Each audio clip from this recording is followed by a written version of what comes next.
Guys welcome back to my blog. तो आज मैं अच्छी सी वीडियो लेकर आई हूँ और बहुत इम्पोर्टेंट है। कैसे आज है एकादशी, हरि शयनी एकादशी, तो उसकी विधि व्रत कथा मैं सब बताऊंगी और कैसे पूजा करती हूँ। चलिए आगे दिखाती हूँ।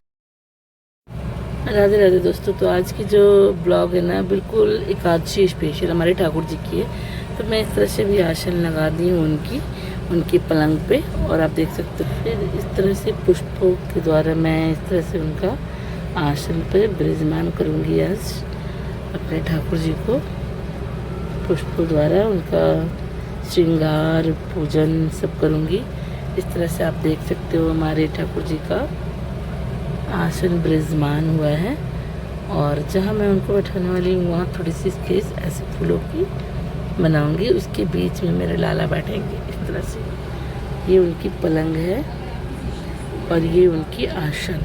तो चलिए आगे दिखाते हैं। अभी कान्हा की और श्री जी की स्नान ध्यान होगी, उसके बाद में फिर आपको आगे दिखा। ठाकुर जी की आसनी लगाने के बाद मैंने स्वास्तिक बनाया और उस पर कुछ फूल डाले, और फिर मैं इसके बाद अपने ठाकुर जी का स्नान करवाऊंगी।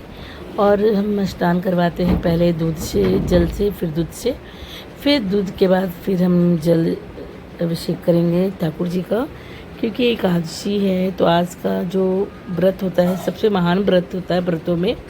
तो इस तरह से मैं अभिषेक की हूँ जल और दूध से अपने ठाकुर जी का, आप देख सकते हो। तो और कहते हैं ना कि जब भी आप अभिषेक करवा रहे हो तो कोई भी मंत्र जाप अपने मन में या करते रहना चाहिए। तो ओम नमो भगवते का करते रहना चाहिए। फिर स्नान ध्यान हो गई, स्नान ध्यान हो गई कान्हा की, और मैं उनको बस अब रेडी करती हूँ। और आज मैं अपने प्रभु का भी स्नान करूँगी और दूध से अभिषेक करूँगी, क्योंकि आज के दिन ना हमारे प्रभु विष्णु भगवान ना चले जाते हैं क्षीर सागर में 4 मंथ के लिए शयन करने। तो इसीलिए आज की जो होती है ना शयनी एकादशी भी बोलते हैं हम लोग, देव शयनी एकादशी। ओम नमो भगवते वासुदेवाय नमो नमः। ओम नमो भगवते वासुदेवाय नमो नमः। ओम नमो भगवते वासुदेवाय नमो नमः। जय लक्ष्मी नारायणी नमो नमः। और जो भी हमारे ठाकुर जी, श्री जी और विष्णु भगवान की हमने अभिषेक किया है, ये हमारे सभी घर के लोग ये चरणामृत का सेवन करेंगे। और इस तरह से देखो आप, मेरे कान्हा जी और श्री जी रेडी हो गई हैं। अभी मैं इनका श्रृंगार करूँ, पहले उनकी माला अर्पण करूँगी मैं, और ओम नमो भगवते मंत्र का हम उच्चारण करते रहेंगे। और कल सुबह यानी कि 27, 25, 26 जुलाई सुबह 5:40 से लेकर 9:40 तक हमारा पारण का टाइम है। आप कभी भी कर सकते हो अपने लग रहे हैं, आप कमेंट में ज़रूर करना। और इसके बाद ड्रेस की मैचिंग, ये देखो ड्रेस इनकी और ये मैचिंग, इनकी पगड़ी जचे ना हमारे ठाकुर जी इस तरह से, ठीक है। और फिर मैं अपने श्री जी का माला पहनाऊंगी। मैं जो भी माला लाती हूँ ना, मेरी श्री जी को बड़ा हो जाता है। इस तरह से बैक करके अच्छे से ऐसे पहनाती हूँ। ये मेरी श्री जी की माला, ठीक है। फिर मैं इनकी बाल लगाऊंगी।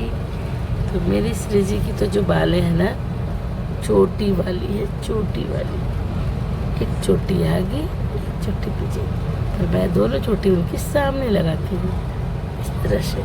थोड़ी सी ये बाल लगाने में प्रॉब्लम होती है। और मेरी श्री जी का येलो ड्रेस, तो येलो मुकुट इस तरह से। थाच हमारे ठाकुर जी के, देखिए ये तो बस श्री जी ज़्यादा अच्छी लगेंगी ना तो ये गुस्सा हो जाते हैं। देखो मुंह फुला के बैठे हैं। और इनकी यहाँ सेवा दे देती हूँ, ठीक है। फिर मैं बाजूबंद पहनाऊंगी। तो मुझे थोड़ी सी एक हाथ से वीडियो बनाना और एक हाथ से दिक्कत हो रही है, तो मैं भी थोड़ा सा वीडियो को यहाँ पे रोकती हूँ। और इनका सबसे फेवरेट बांसुरी यहाँ रख देती हूँ। और अब मैं इनका दुपट्टा कैसे लगाऊँ, इतनी हैवी हो गई है ड्रेस। और ये इस तरह से इनकी ड्रेस है। और देखिए गाइस, इस तरह से हमारे ठाकुर जी श्री जी का फाइनली लुक इस तरह से आ रहा है। अभी चंदन लगाऊंगी, पुष्प का श्रृंगार दूंगी। और इस तरह से हमारे कान्हा जी और श्री जी रेडी हुई हैं। इनको मैंने ग्रीन ड्रेस पहनाया है, रामा कलर, और इनको येलो कलर। और आसन भी जो मैं दी हूँ ना, वो येलो ही है। और इनकी पलंग, ठीक है, इस तरह से। और देखिए, एक ही रोज़ है मेरे पास, मैं दोनों में किसको दूँ किसको नहीं दूँ। इनको दूँगी तो ये गुस्सा हो जाएंगी, इनको दूँगी तो ये गुस्सा हो जाएंगी, इसलिए मैं बीच में ही रख रही हूँ। इस तरह से रखती हूँ। कैसे रखूँ, ऐसे रखती हूँ। आप दोनों को मैं समर्पित की, ठीक है, गुस्सा मत होना। ठीक नहीं हो रहा है, मैं फाइनली श्री जी को देती हूँ, क्योंकि श्री जी खुश तो मेरे कान्हा जी भी खुश। चलिए। और गाइज, ये है अपराजिता का फूल। कभी भी आपको पराजय नहीं होने देगा, हमेशा आपकी जीत हो। ये पुष्प की अपराजिता, ये सबसे प्यारे हमारे ठाकुर जी, दुर्गा जी, सभी प्रभु को चढ़ता है ये फूल। जो भी अर्पण करेंगे आज एकादशी के दिन, तो हम मंत्रों के उच्चारण करके, आप जो भी मंत्र, राधे राधे, हरे कृष्णा, ओम नमो भगवते वासुदेवाय करके भी आप कर सकते हैं। इस तरह से मैंने अपने ठाकुर जी और श्री जी का पुष्पों के द्वारा इस तरह से मैंने उनको अर्पित किया, श्रृंगार किया। क्योंकि मैं इधर ज़्यादा लगाऊंगी ना, तो छोटी छोटी पुष्पों में ना चींटी आने लगती है, तो मेरे प्रभु जी को दिक्कत होगी, इसलिए मैं इस तरह से रखी हूँ। और इस तरह से फाइनली हमारे ठाकुर जी रेडी हो गए। हमारे ठाकुर जी सोच रहे हैं, क्या बात है, आज हमारे भक्त तो कुछ ज़्यादा ही सेवा कर रहे हैं। जी हाँ दोस्तों, आज देव शयनी एकादशी है। आज हमारे प्रभु विष्णु जी क्षीर सागर में 4 मंथ के लिए शयन करने जाते हैं। तो ये एकादशी बहुत ही महत्वपूर्ण है। और मैं आपको कथा भी सुनाऊंगी एकादशी की। तो अभी पहले मैं सभी प्रभु का पूजा कर लूँ, अभी सभी चीज़ का पूजा कर। बोलिए ओम नमो भगवते वासुदेवाय। एकादशी देवता की जय। धर्मराज युधिष्ठिर बोले कि हे भगवान, आषाढ़ मास शुक्ल पक्ष की एकादशी का क्या नाम है, और उस दिन कौन से देवता की पूजा होती है तथा उसकी विधि क्या है, सो विस्तार पूर्वक कहिए। श्री कृष्ण बोले, हे राजन, एक समय नारद जी ने ब्रह्मा से यही प्रश्न पूछा था। तब ब्रह्मा जी बोले, नारद, तुमने कलयुगी जीवों के उद्धार के लिए सबसे उत्तम प्रश्न किया है, क्योंकि एकादशी का व्रत सब व्रतों से श्रेष्ठ है। इसके व्रत से समस्त पाप नष्ट हो जाते हैं। इस एकादशी का नाम पदम है। इसके व्रत करने से विष्णु भगवान प्रसन्न होते हैं। यह मैं यहाँ एक पौराणिक कथा करता हूँ, ध्यान पूर्वक सुनो। सूर्यवंशी मानधाता नामक एक राजा था। वह सत्यवादी, महान, प्रतापी और चक्रवर्ती था। वह अपनी प्रजा को पुत्र की तरह पालन करता था। इसकी समस्त प्रजा धन्य धान्य से परिपूर्ण थी और सदैव सुखपूर्वक रहती थी। उसके राज्य से कभी अकाल नहीं पड़ता था। एक समय राजा के राज्य में 3 वर्ष जल न पड़ा, जिससे राज्य में अकाल पड़ गया और प्रजा दुखी रहने लगी। राज्य में यज्ञ होना बंद हो गए। एक दिन प्रजा राजा के पास जाकर प्रार्थना करके कहे कि हे राजन, समस्त विश्व की सृष्टि का मुख्य कारण वर्षा है। इसी वर्षा के अभाव से मेरे राज्य में अकाल पड़ गया है और अकाल से प्रजा मर रही है। हे राजन, आप कोई ऐसा उपाय बतलाइए जिससे हम लोग का दुख दूर हो जाए। इस पर राजा मनधाता बोला कि आप लोग ठीक कर रहे हैं। वर्षा न होने से आप लोग बहुत दुखी है। राजा के पापों के कारण ही प्रजा को दुख भोगना पड़ता है। मैं बहुत सोच विचार कर रहा हूँ, फिर मुझे अपना कोई दोष नहीं दिखाई दे रहा है।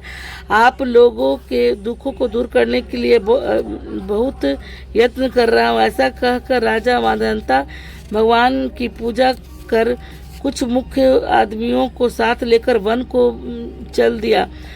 वहाँ वह ऋषियों के आश्रमों में घूमते घूमते अंत में ब्रह्मा के पुत्र अंगिरा ऋषि के आश्रम पर पहुंचा। उस स्थान पर राजा रथ से उतरा और आश्रम में आया। वहाँ मुनि अभी नित्य कर्म से निवृत्त हुए थे। राजा ने उनके सम्मुख प्रणाम किया और मुनि ने उनको आशीर्वाद दिया। फिर राजा से बोले, हे राजन, आप कुशल पूर्वक है तथा आपकी प्रजा भी कुशल पूर्वक होगी। आप इस स्थान पर कैसे पधारे सो कहिए। राजा बोला कि हे महर्षि, मेरे राज्य में 3 वर्ष से वर्षा नहीं हो रही है, इससे अकाल पड़ गया है और प्रजा दुख भोग रही है। राजा के पापों के प्रभाव से प्रजा को कष्ट मिलता है, ऐसा शास्त्रों में लिखा है। मैं धर्मानुसार राज्य करता हूँ, फिर भी यह अकाल कैसे पड़ गया, इसका मुझे अभी तक पता न लग सका। अब मैं आपके पास ही इसी संदेह की निवृत्ति के लिए आया हूँ। आप कृपा करके मेरे इस संदेह को दूर कीजिए और प्रजा के कष्ट को दूर करने के लिए कोई उपाय बतलाइए। इस पर वह ऋषि बोले, हे राजन, यह सतयुग के युगों में श्रेष्ठ है। इसमें धर्म के चारों चरण सम्मिलित है। इस युग में ब्राह्मणों को तपस्या करना तथा वेद पढ़ने का भी अधिकार है, परंतु आपके राज्य में एक शूद्र भी तपस्या कर रहा है। इसी दोष के कारण आपके राज्य में वर्षा नहीं हो रही है। यदि आप प्रजा का भला चाहते हैं तो शूद्र को मार दीजिए। इस पर राजा बोले, हे मुनीश्वर, मैं इस निरपराध तपस्या करने वाले शूद्र को नहीं मार सकता। आप इस दोष से छूटने का कोई अन्य उपाय बतलाइए। तब ऋषि बोले कि हे राजन, यदि तुम ऐसा ही चाहते हो तो आषाढ़ मास के शुक्ल पक्ष की एकादशी पद्मा नामक की एकादशी का विधि पूर्वक व्रत करो। इस व्रत के प्रभाव से तुम्हारे राज्य में वर्षा होगी और प्रजा सुख पाएगी, क्योंकि इस एकादशी का व्रत सब सिद्धियों को देने वाला है और उपद्रवों को शांत करने वाला है। मुनि के इन वचनों को सुनकर राजा अपने नगर में वापस आया और विधि पूर्वक पद्मा एकादशी का व्रत किया। उस व्रत के प्रभाव से राज्य में वर्षा हुई और मनुष्य को सुख पहुंचा। इस एकादशी को देवशयनी एकादशी भी कहते हैं। इस व्रत के करने से विष्णु भगवान प्रसन्न होते हैं, अतः मोक्ष की इच्छा करने वाले मनुष्य को एकादशी का व्रत करना चाहिए। चतुर्मास व्रत भी इस एकादशी के व्रत से शुरू किया जाता है। कुंती पुत्र युधिष्ठिर बोले कि हे भगवान, विष्णु भगवान का शयन व्रत किस प्रकार किया जाता है, सो सब कृपा पूर्वक कहिए। श्री कृष्ण बोले कि हे राजन, अब मैं आपको विष्णु के शयन का व्रत कहता हूँ, आप ध्यान पूर्वक सुनिए। जब सूर्य नारायण कर्क राशि में स्थित हो तब विष्णु भगवान का शयन कराना चाहिए और सूर्य नारायण के तुला राशि में आने पर भगवान को उठाना चाहिए। लौंद अधिक मास होने के आने पर भी विधि इसी प्रकार रहती है। इस विधि से अन्य देवताओं को शयन न करवाना चाहिए। आषाढ़ मास के शुक्ल पक्ष की एकादशी का विधि पूर्वक व्रत करना चाहिए। इस दिन विष्णु भगवान की प्रतिमा बनाना चाहिए और चतुर्मास व्रत नियम करना चाहिए। फिर सदैव सफेद वस्त्रों को धारण कराकर तकियादार शैया पर शयन करवाना चाहिए। उनको धूप दीप नैवेद्य से इत्यादि से पूजन करना चाहिए। भगवान का पूजन शास्त्र ज्ञाता ब्राह्मणों के द्वारा कराना चाहिए। तत्पश्चात भगवान विष्णु को इस प्रकार से स्तुति करना चाहिए, हे भगवान, मैंने आपको शयन कराया है, आपके शयन से संपूर्ण विश्व सो जाता है। इस तरह विष्णु भगवान के सामने हाथ जोड़ के प्रार्थना करनी चाहिए, हे भगवान, आप 4 मास तक शयन करें, तब तक मेरे चतुर्मास व्रत को निर्विघ्न पूर्ण करें। इस प्रकार विष्णु भगवान की स्तुति करके शुद्ध भाव से मनुष्य को दातुर आदि के नियम को ग्रहण करना चाहिए। विष्णु भगवान के व्रत को शुरू करने के 5 काल वर्णन किए हैं। देवशयनी एकादशी से लेकर देव उठनी एकादशी तक चतुर्मास व्रत को शुरू करना चाहिए। द्वादशी, पूर्णमासी, अष्टमी और संक्रांति को व्रत आरंभ करना चाहिए और कार्तिक मास के शुक्ल पक्ष की द्वादशी को समाप्त कर देना चाहिए। इसके व्रत करने से समस्त पाप नष्ट हो जाते। जो मनुष्य इस व्रत को प्रतिव्रत करते हैं वह सूर्य के समान दीप्तिमान विमान पर बैठकर विष्णु लोक को जाते हैं। हे राजन, अब आप इसका पृथक पृथक फल सुने। जो मनुष्य देव मंदिरों में रंगीन बेल बुट्टे बनाता है उसे 7 जन्म तक ब्राह्मण की योनि मिलती है। जो मनुष्य चतुर्मास के दिनों में विष्णु भगवान को दही, दूध, घी, शहद और मिश्री के द्वारा स्नान करवाता है वह वैभवशाली होकर सुख भोगता है। जो मनुष्य श्रद्धा पूर्वक भूमि, स्वर्ग, दक्षिणा आदि ब्राह्मणों को देता है वह स्वर्ग में जाकर इंद्र के समान सुख भोगता है। जो विष्णु भगवान की स्वर्ण प्रतिमा बनाकर धूप, दीप, पुष्प, निवेद आदि से भगवान की पूजा करता है वो इंद्रलोक में जाकर अक्षय सुख भोगता है। जो मनुष्य चतुर्मास के अंदर नित्य प्रति तुलसी जी भगवान को अर्पित करता है या स्वर्ण की तुलसी अर्पित करता है वह स्वर्ग के विमान पर बैठकर विष्णु लोक को जाता है। जो मनुष्य विष्णु भगवान की धूप दीप से पूजा करते हैं उनको अनंत धन मिलता है। जो मनुष्य इस एकादशी से कार्तिक के महीने तक विष्णु की पूजा करते हैं उनको विष्णु लोक की प्राप्ति होती है। इस चतुर्मास व्रत में जो मनुष्य संध्या के समय देवताओं और ब्राह्मणों को सोने का पात्र वस्त्र देते हैं वह विष्णु लोक को जाते हैं। जो मनुष्य भक्ति पूर्वक भगवान के चरणामृत लेते हैं वह इस संसार के आवागमन चक्र से छूट जाते हैं। जो विष्णु मंदिर में नित्य प्रति 108 बार गायत्री मंत्र का जाप करते हैं वह पापों से लिप्त नहीं होते। जो मनुष्य पुराण तथा धर्म शास्त्र को सुनते हैं और वेद पाठी ब्राह्मणों को वस्त्र दान करते हैं वह दानी, धनी, ज्ञानी और कीर्तिमान होते हैं। जो मनुष्य भगवान या शिव जी का स्मरण करते हैं अंत में उनकी प्रतिमा दान करते हैं वो पापों से रहित होकर गुणवान बनते हैं। जो मनुष्य सूर्य नारायण को अर्घ देते हैं वो और समाप्ति में गौ दान करते हैं उनको पूरी आयु को स्वस्थ देह प्राप्त होती है तथा कीर्ति और धन और बल पाते हैं। चतुर्मास में जो मनुष्य गायत्री मंत्र द्वारा तिल में होम करते हैं चतुर्मास समाप्त हो जाने पर तिल का दान करते हैं उनके समस्त पाप नष्ट हो जाते हैं और निरोग शरीर मिलता तथा सुपात्र सनातन संतान होती है। जो मनुष्य चतुर्मास व्रत में अन्न में होम करते हैं और समाप्त होने पर घी, बड़ा घड़ा और वस्त्रों का दान करते हैं ऐश्वर्यशाली होते हैं। जो मनुष्य तुलसी जी को धारण करते हैं तथा अंत में विष्णु भगवान को निमित्त ब्राह्मणों को दान करते हैं वो विष्णु लोक को जाते हैं। जो मनुष्य चतुर्मास व्रत में भगवान के शयन के उपरांत उनके मस्तक पर नित्य प्रति दूध चढ़ाते हैं और अंत में स्वर्ण के दुर्वहन करते हैं तथा दान देते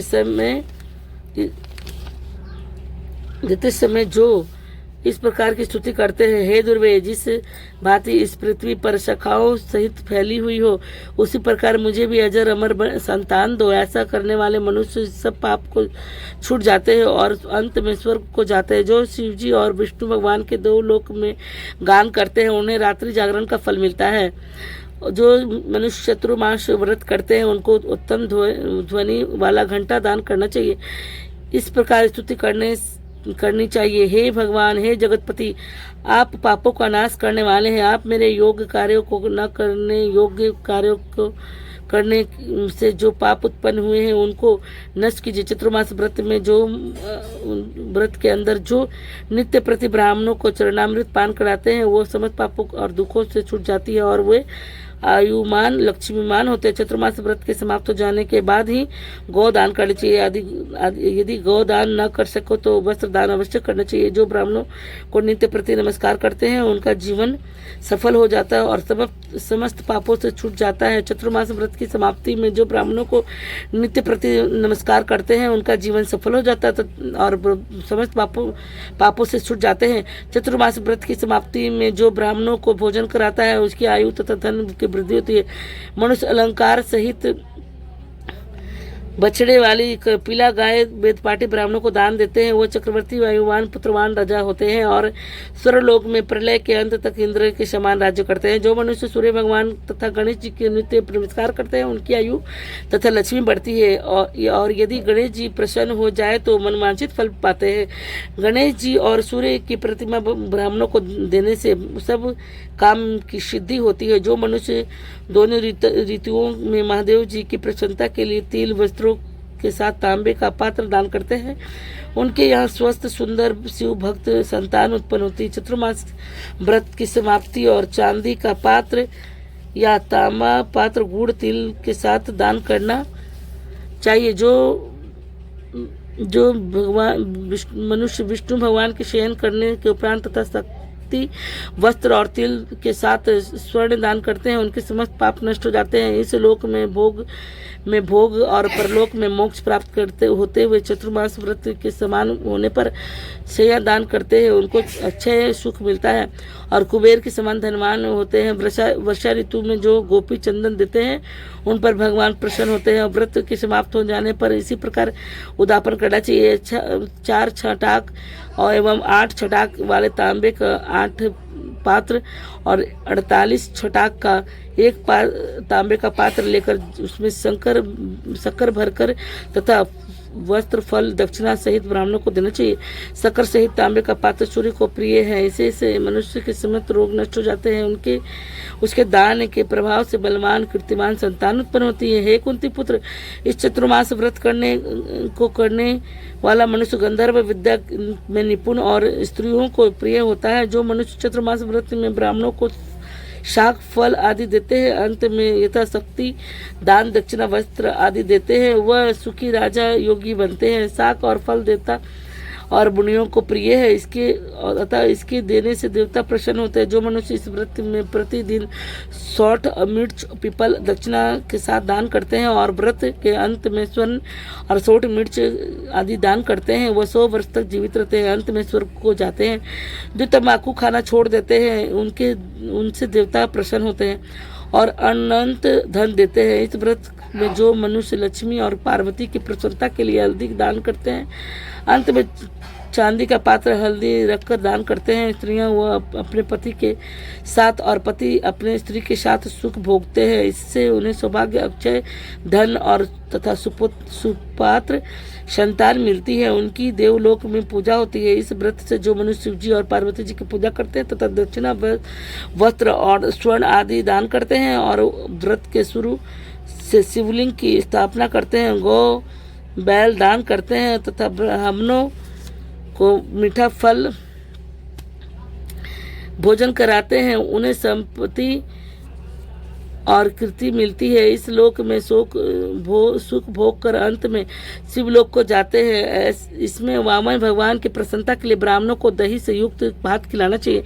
यदि वह नित्य न हो सके तो अष्टमी अमावस्या पूर्वासी अथवा प्रत्येक रविवार या शुक्रवार को खिलाना चाहिए। इस व्रत की समाप्ति में भूमि का दान करना चाहिए। यदि आप भूमि दान न हो सके तो वस्तु और स्वर्ण से युक्त पादुका दान करना चाहिए। ऐसा करने से इस लोक में धन दान पुत्र तथा विष्णु भक्ति मिलती है, अंत में शिव लोक को जाते हैं। इससे मनुष्य दान तथा आभूषण से युक्त बछड़ा सहित गौ का दान करते हैं, वह इस लोक में ज्ञानी और किसी के सेवक नहीं बनते। अंत में ब्राह्मण लोक में जाकर पितृ के साथ अंत प्राप्त करते हैं। चतुर्मास व्रत में जो मनुष्य प्रजापत्य का व्रत करते हैं उसके समाप्त में गौदान करते हैं और ब्राह्मणों को भोजन करते हैं, वो समस्त पापों से छूटकर ब्रह्मलोक को जाते हैं। इस व्रत में जो वस्त्र और बैलों के साथ 8 हल दान करते हैं और शाक मूल फल आहार करते हैं तथा पयो व्रत करते हैं, अंत में दूध वाली गौ दान कर देते हैं, वह विष्णु लोक को जाते हैं। जो मनुष्य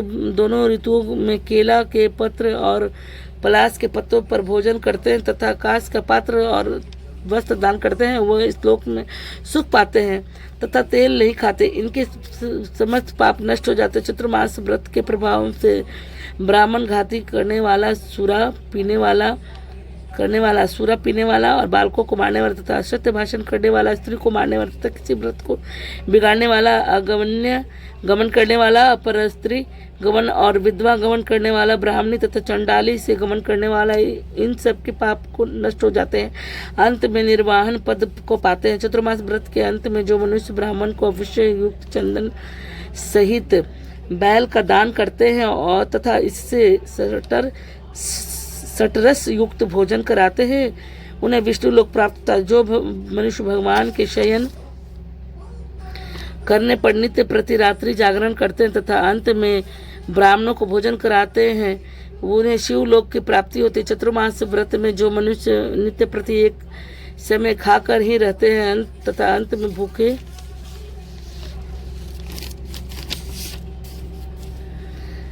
को भोजन कराते हैं, उन्हें स्वर्ग की प्राप्ति होती है। जो मनुष्य भक्ति पूर्वक भगवान की पूजा करते हैं वह विष्णु लोक को जाते हैं। जो भगवान के शयन करने के बाद भूमि पर सोते हैं तथा अंत में शय्या दान करते हैं, उनकी शिवलोक में पूजा होती है। चतुर्मास व्रत में जो मनुष्य मैथुन नहीं करता वह बलशाली, श्रीमान और लक्ष्मीवान होता है तथा अंत में स्वर्गलोक को जाता है। जो मनुष्य इस व्रत में उत्तम चावल या जौ दान करते हैं वह स्वर्ग को जाता है। चतुर्मास व्रत में जो तेल नहीं लगाता अंत में कांसे और मिट्टी का पात्र में तेल भरकर दान करता है वह विष्णु लोक को जाता है। जो व्रत में शाक नहीं खाता अंत में 10 प्रकार के शाक वेदपाठी ब्राह्मण को दान देता है वह शिव लोक को जाकर ख्याति प्राप्त करता है। जो मनुष्य इस व्रत में गेहूं का त्याग कर भोजन करते हैं तथा स्वर्ग का दान करते हैं वह स्वमेघ यज्ञ फल की प्राप्ति होती है। जो मनुष्य इस व्रत में अपनी इंद्रियों का दमन करते हैं उसे अवश्य मेघ का यज्ञ का फल मिलता है। जो मनुष्य श्रावण में शाक, भादों में दही और कवार में दूध और कार्तिक में दाल का त्याग करते हैं उन्हें निरोगी काया प्राप्त होती है। जो स्नान करके भगवान की पूजा करते हैं वह हरि लोक को जाते हैं। जो मनुष्य इस व्रत में मीठा, खट्टी, कड़वा पदार्थ का त्याग देता है वह समस्त दुर्गुणों से छूट कर स्वर्ग को जाता है। जो मनुष्य इस व्रत में चंद्रायन व्रत करते हैं वह स्वर्ग लोक को जाता है। जो मनुष्य इस व्रत के में एक पात्र दूध भर के निर्वाह करते हैं, एकमात्र दूध पर ही निर्वाह करते हैं, उनका वंश प्रलय तक काल तक चलता है। जिस दिन भगवान शयन से उठते हैं उसी दिन ब्राह्मणों को दान, वस्त्र तथा भोजन इत्यादि देना चाहिए। यह समस्त दान वेद पाठी धार्मिक ब्राह्मणों को देना चाहिए। चोरी करने वाला, मदपान करने वाला, अगमया गमन करने वाला, अधर्मी, शास्त्रों का निरादर करने वाला, मिथ्या बोलने वाला तथा अन्य त्याजा करने वाले ब्राह्मणों को दान देने से उल्टा पाप लगता है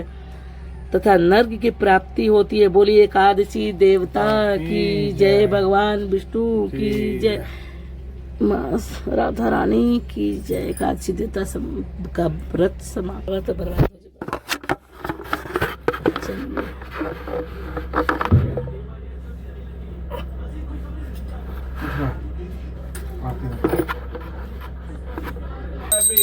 दया में किस विधि मिलाऊं, दया में तुमको मैं कुमति। ओम जय जगदीश हरे, जगदीश हरे, गौरव करुणावतारम।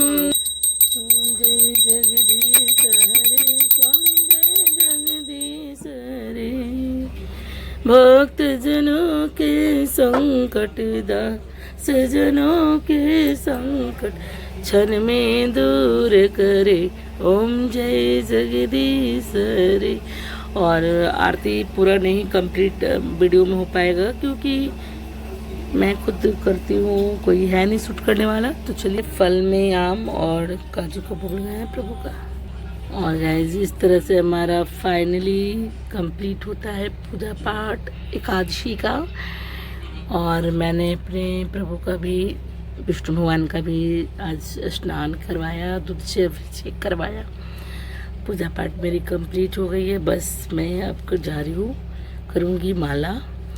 मैं अपना माला कर लूँगी, उसके बाद अश्वनी कर लूँगी। मेरा पूजा हो चुका है। और आप मेरे चैनल पे न्यू हो तो ज़रूर ज्वाइन कर लेना, ताकि आपको भक्ति से जुड़े हुए बहुत प्यारी प्यारी वीडियो मिलने वाली है। तो मैं आपको बता दूं कि मेरी जो ब्लॉग होती है ना, मुझसे खुद से शूट करना होता है। कोई बच्चे छोटे हैं तो हेल्प नहीं कर पाते हैं और मैं डिस्टर्ब भी नहीं करती हूँ। तो इस तरह से हमारा एकादशी का व्रत है। अब मेरा पूजा पाठ और मैंने आपको कथा भी ब्लॉग के माध्यम से इसमें सुनाया है। तो आप मेरे वीडियो को स्किप मत करना, पूरा अच्छे से देख लेना और ज्वाइन कर लेना। कमेंट में राधे राधे लिखना, अपने घर फैमिली में शेयर करें। राधे राधे। फिर मिलेंगे नेक्स्ट ब्लॉग में। जय सीताराम, राधे श्याम, ठाकुर जी की जय। एकादशी महाराज।